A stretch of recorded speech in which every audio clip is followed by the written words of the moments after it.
Tim, good news. Sophie Monk's in a relationship. Following the disaster of, come on, you got to give her a break. I just hope for the best for Sophie Monk because, let's be real, that reality TV show put her through the ringer, didn't it?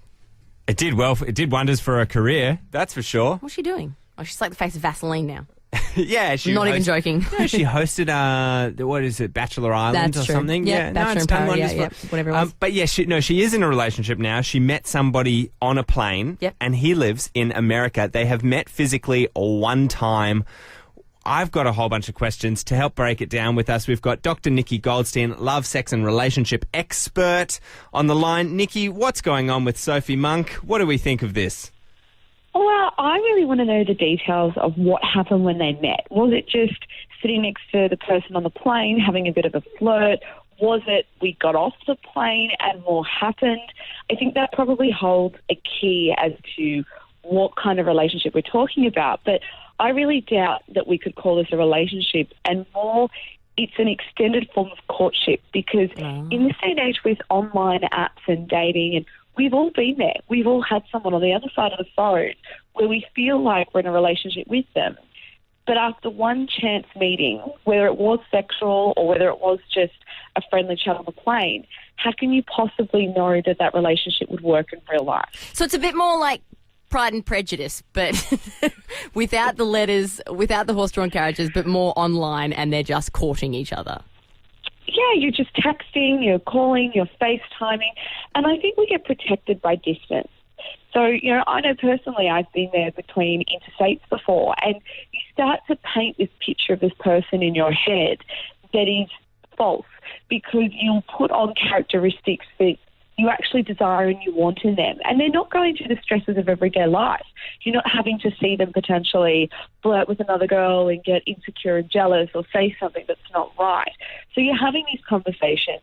It's all very elated. And it's very easy to say that this is going to be the one and this is going to be fantastic because you are protected by that distance.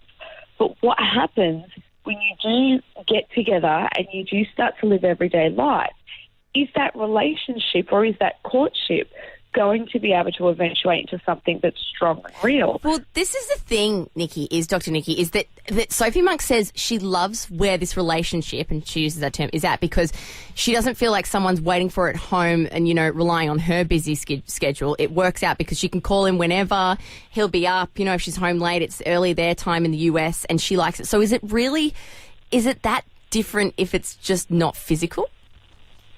Well, this sounds like it's a companionship over the phone. And it's a friendship, I reckon. I think it's more than a friendship, but I don't feel like it's fair to call it a relationship because, unless someone is at home waiting for you and you can be physical for them, I think this could be the beginning of a relationship for her. If they do travel to see each other or she spends time over there or if he comes over here, well, then, yes, this could turn into a relationship. But this is the problem, especially when it comes to online dating and us completely relying on our phones. A lot of people will get caught up in the screen space, and it's safe to keep, I'm going to use in inverted commas, relationships there because they're not put through the ringers of everyday life. Yeah, which is challenging, Yeah, which is the hard part of a relationship is that reality of, I have to go to the hospital or, we've had a fight about the dishwasher again. Yeah, I was just going to say the dishwasher. Why is the dishwasher the catalyst for God, Nikki, I know. Why? This is it. We've cracked the code for good relationships, guys. Don't have a dishwasher. Get one of those sponge ones. And then it becomes who's doing the dishes or how you do the dishes. Yeah. I always have this argument.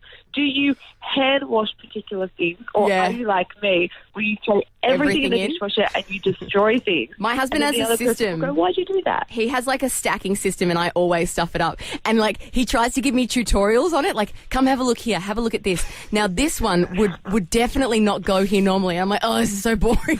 Okay, see? She's not getting any of that, is she, Nikki? Sophie Monk. She's not going anywhere near the dishwasher.